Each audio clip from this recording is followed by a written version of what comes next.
We are continuing to follow a breaking news situation out of Georgia, specifically at Fort Stewart in Georgia right here. I did want to share this with you as Fox News says that 5 soldiers have been shot at Fort Stewart in Georgia.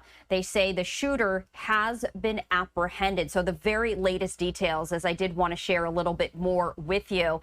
This is a look at the map right there where Fort Stewart is. And if you're familiar with this area, we do want to let you know that this is southwest of Savannah. This is the largest Army post east of the Mississippi. So the very latest information is this.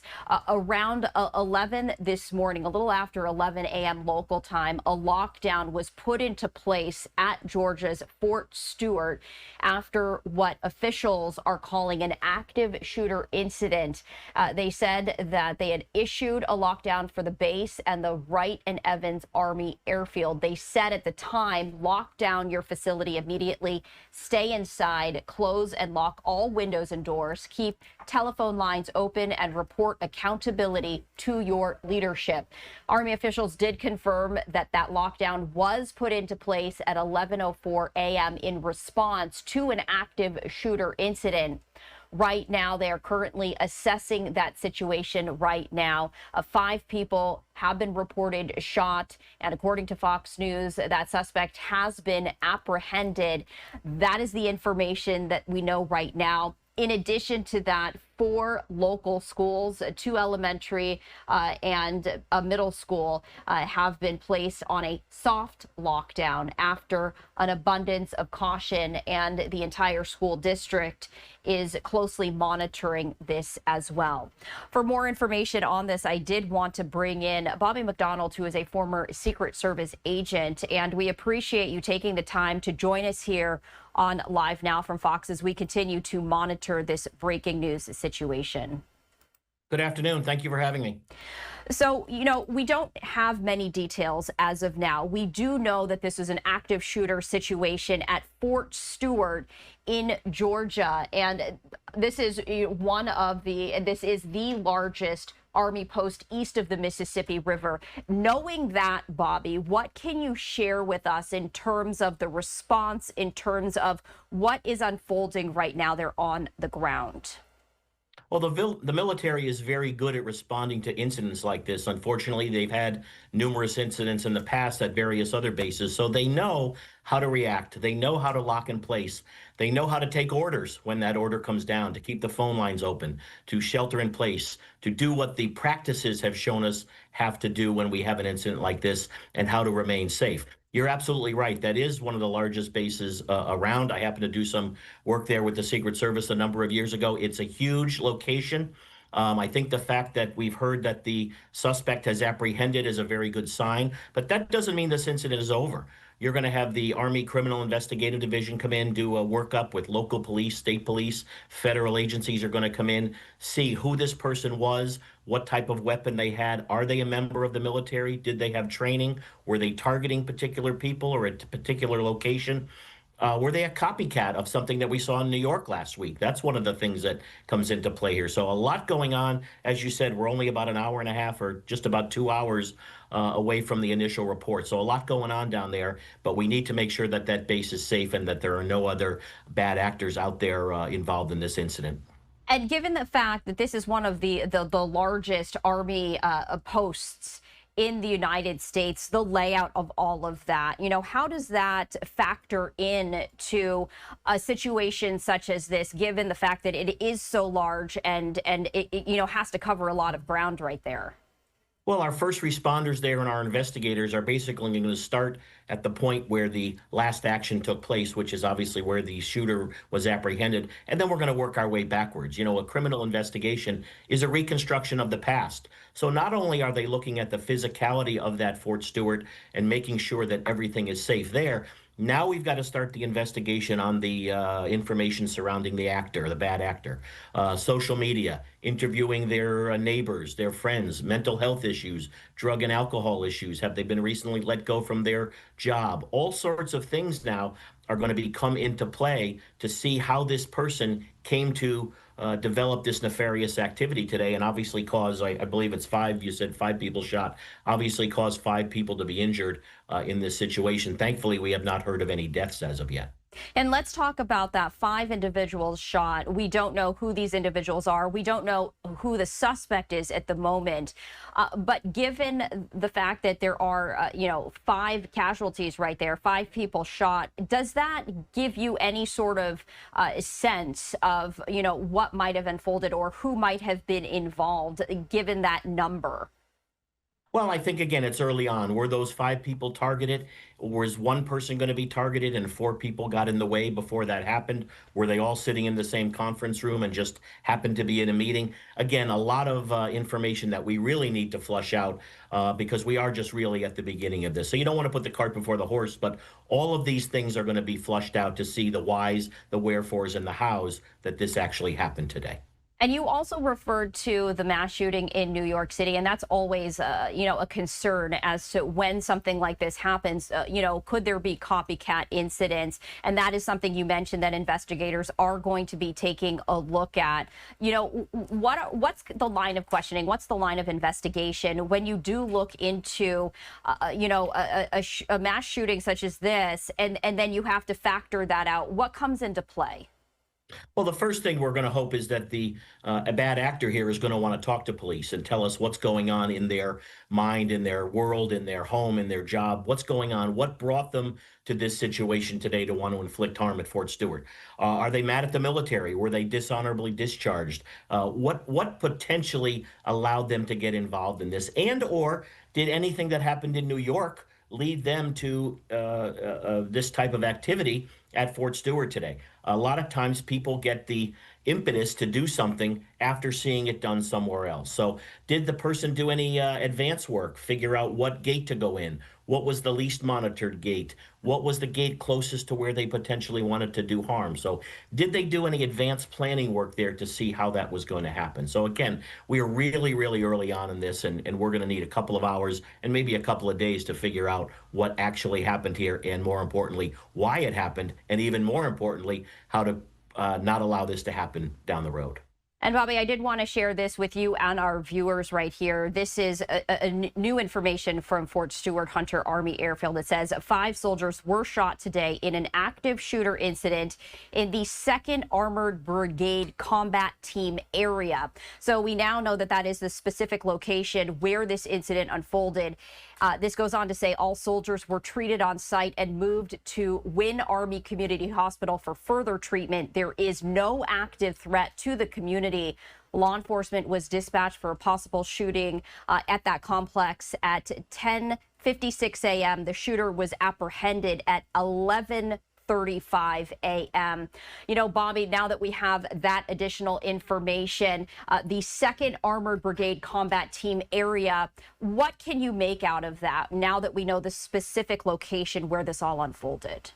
Well, again, there may or may not be relativity to that situation and that location and that brigade. I mean, that may just be part of the fact that that was the first group that this person came across. But again, he may have had some activity with them in the past. So those are the questions that we're going to be asking. Again, dealing with family, friends, social media. Was any of his actions or her actions today advertised on social media? Any troubles out there? Piecing this piece of the puzzle, putting this piece of the puzzle together is where everybody is at right now. It says to me, with the size of that base, the Army knew what it was doing today in a relatively short period of time. We always want to be as quick as possible, but a relatively short period of time, able to contain that and apprehend that person. And hopefully we're going to be able to get some cooperation from that person now as to what was going on in their head and in their life that led them to this activity today. Bobby, you actually brought up, a point that I did want to ask you about, which is the timeline of that. We are going to just step away briefly, but I want to continue the conversation as we do know that law enforcement was dispatched at 10:56 a.m. The shooter apprehended at 11:35 a.m. I want to have you walk us through that and just the quick response of all of this. We're going to continue our conversation on this breaking news coming up. All right, so we actually are not going to take that break right now, but Bobby, let's talk about that. So we know that the law enforcement was dispatched at 10:56 a.m. The shooter apprehended at 11:35 a.m. What can you share with us? So just about half an hour apart from when the law enforcement were initially called to when the shooter was apprehended. You were talking about how folks there in Fort Stewart and really in the Army trained for these types of incidents, ready to take action immediately. What can you share with us when you hear that time frame? Well, my guess is here that you got a combination of information about an incident happening from various factors or various places. You may have gotten some 911 calls from people on the base, from civilians on the base, from other military people in and around where it happened. Remember, our officers and responders now don't wait for a large number of people to come. They immediately move to the area. They immediately move to neutralize the threat. So what they were doing was enveloping on where the information was with respect to this shooter and basically wanting to contain that person and potentially have to take that person out or negate them from the situation. Obviously, the way they handled this situation, they were able to apprehend, if that's the information that you're getting now, that shooter has not been shot. He's been apprehended. So we're going to have the advantage, if that person wants to cooperate and talk, of getting some information out of him, which is something that we didn't have in New York last week when the shooter turned the gun on himself. So police are responding to the incident. They are running into fire. They are going to basically, I hate to say the word, ignore people that have been shot on the front end. They're going to go to the shooter, neutralize that shooter, arrest him, and then work their way back to help the people that have been shot or allow others to come in and help the injured. So it's a very a choreographed response. Sounds like they did a very good job, especially with respect to the largeness of that base. And the fact that we have the person and can get some information, hopefully from that person, hopefully is a good thing.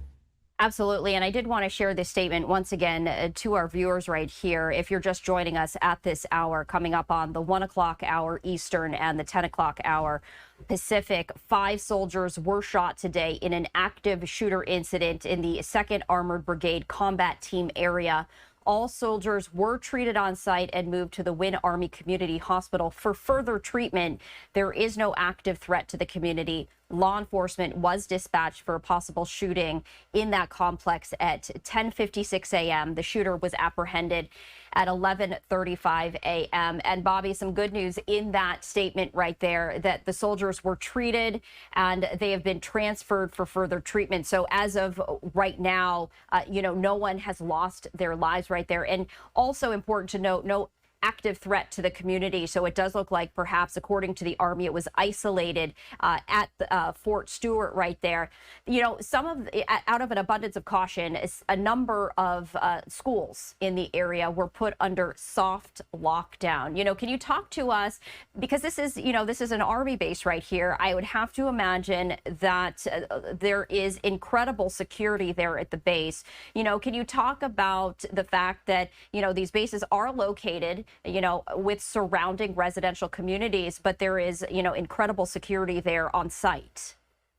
Well, based upon the size of that base, there may be some public schools or government schools on the base, which may have been closer to the action than one would want. But, Army bases in that area and all over the country liaise with the local school systems if there are schools just outside the base where a lot of, I'm sure, base kids of parents who work on the base go to school there.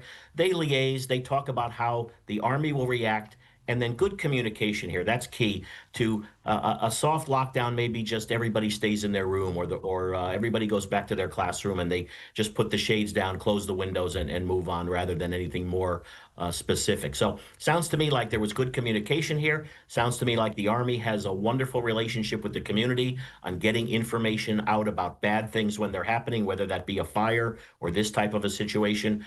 Again, not a good situation with an active shooter, but I'm hearing a lot of good things that came out of the resolution of the issue. As we look ahead, this is a breaking news situation right now, an incredibly active investigation. When it comes to, learning a little bit more about the suspect who has been apprehended. We the public, don't know any information about who this, shooter is. No doubt right now, being questioned at the moment. When do you anticipate perhaps that we might know a little bit more about this suspect? I think you'll get some information probably through a press conference later today with either the base command, the base security force, local politicians in the area. They're going to want to get information out to just indicate that all the, again, I hate to say good things that came out of this today. I'm talking about the response and the lack that nobody was killed. It's a horrible situation. But the fact of the matter is 5 people were injured. That's not good at all, but we didn't lose any life. I think the message got out very quickly to the community to say, hey, our lockdown here is finished or the investigation continues, but we don't believe there's a threat to the community. So the community gets the word of the threat. The Army comes back out and says, hey, in our opinion, and based upon the knowledge that we have of the situation, we are taking that lockdown down or allowing us to get back to business as usual. We all go about our lives. The kids go back to school, get to recess, get their lunch, and then get home safely tonight. So again, Bobby, we are getting a new live look right here into our studio. I'm going to ask our producers if they can confirm that what we're seeing in what we call the source edge 2 is in fact at the Army base. And I'm being given the confirmation. So I'm going to share this with our viewers right here.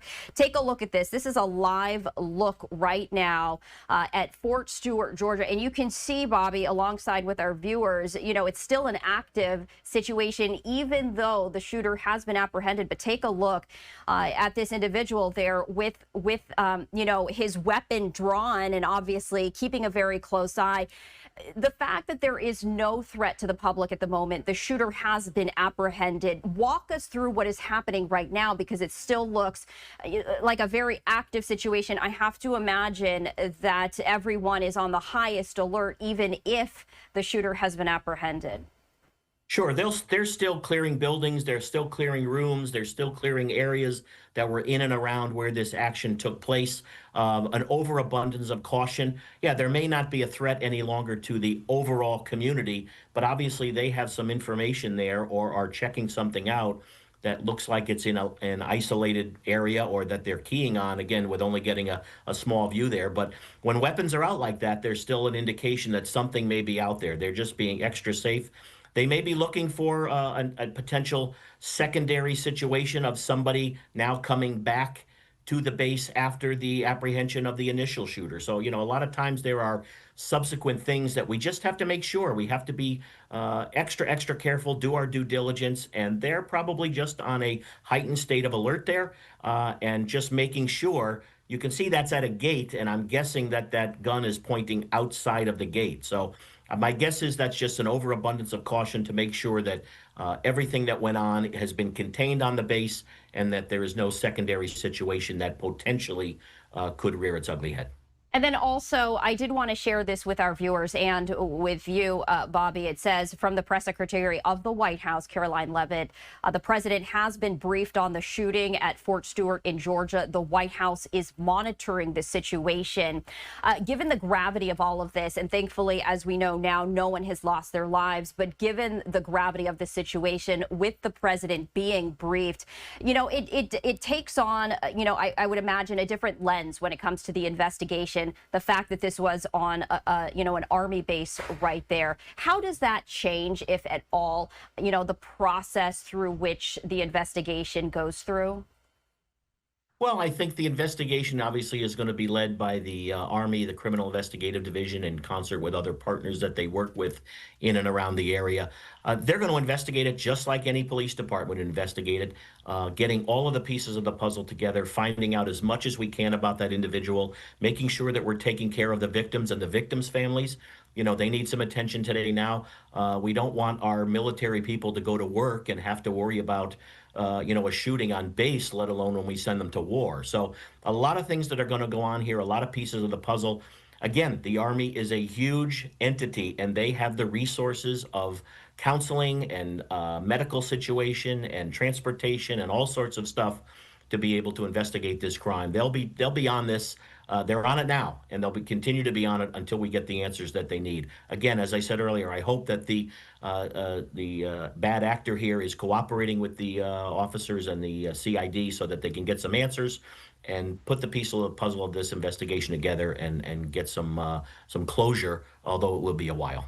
And Bobby, speaking of resources right here, I also wanted to share this from Attorney General Pam Bondi saying our federal law enforcement agents in Georgia are coordinating to provide support as the situation at Fort Stewart develops. I am praying for all the victims and for the troops at the base right there. I have to imagine, as you just mentioned, Bobby, all of the resources pooled together to really understand and uncover the motive, behind all of this. That's something that is, I would imagine, too early to tell specifically because we don't know who the suspect is, us being the public, and that is part of the investigation right here. As we continue to glean more information, and you mentioned we anticipate perhaps that the Army is going to be providing an update later on this afternoon. No doubt they have to make sure that all of that information is locked in and accurate right there. But as we look through the months and the weeks to come, what might we anticipate, and when might they release perhaps a motive? I have to imagine they're going to be questioning the suspect for quite some time.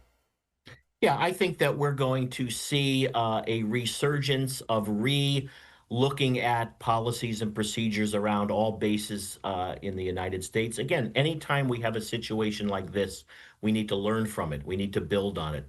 What was the security apparatus at that base? How did the person get in with the weapon? Did he blow through the checkpoint? Did he have the weapon in the back of a car? Does he have a pass to be on the base? Is he a member of the military? I think we're going to see all of the policies and procedures looked at, as we should, in kind of a hot wash or an after action. And bases around the country and around the world will make sure that they are learning something from this. Is there a better way that we can put barricades at the gates to see how to slow down a person that might be coming in or crashing through the gate? Are all the fencings proper? How can we do better at what we do every day? And the only way we learn to do better, unfortunately, is when we get tested and when something goes wrong like this. So, the Secret Service, for example, since Butler last year, has learned a lot on how to fix the issues that were troubling them. Now, there may not even be any issues here, but whatever is going on here, well, everything will be looked at and tweaked and bettered and tightened up as you move along. So it's a learning experience, unfortunately, that came out of something bad. And I wanted to bring this in full for our viewers right here. The camera now live on the firearms regulation for Fort Stewart. So I'm going to bring that in full. It says persons bringing firearms into the installation must comply with the regulation rules requiring registration of all weapons on the installation. Unfortunately, the camera right there, panning away from that sign. But you were mentioning that's going to be part of the investigation, Bobby, in terms of, did this person follow those regulations? Did they blow through the gate? How they got this firearm onto the base itself. And I did want to ask you this because you did actually bring up a very important point in that, the fact that this happened at one base, that's still going to impact, all of the bases around the United States. There are conversations, no doubt, being had with everyone. What is that conversation when it comes to making sure this doesn't happen on other bases? How do these other bases and forts respond? Well, it's unfortunate that on our business, we have to assume that there could be coordinated attacks at other bases around the country right now. So when the word gets out within the Army and with all of our military bases that something was happening at Fort Stewart, different levels of protection or security get raised up the flagpole so that other bases become on alert. Every base in the country right now is ready for an attack. As they are normally, but even in a heightened fashion now, because who knows if there's another attacker out there that's working in concert, with this bad actor. It's probably not the case, but we have to make sure that we're taking all those things into consideration. So the word gets out, tighten up, be ready for any action that could be happening as a result of Fort Stewart. another copycatter in another location right now could be planning some stuff. So all of those things are going on as we speak at every other base around the country, and quite frankly, probably around the world. Unfortunately, we did lose that live look from the exterior of Fort Stewart, but I'm glad that we did have that at least momentarily to bring our viewers, that perspective right there. Bobby, we really appreciate you taking the time to join us here on Live Now from Fox. We're going to be continuing to follow this breaking news, and we appreciate your perspective. And, also your insight, because you have been to that actual, base right there. So we appreciate you joining us. And no doubt we are going to be speaking with you once again on this.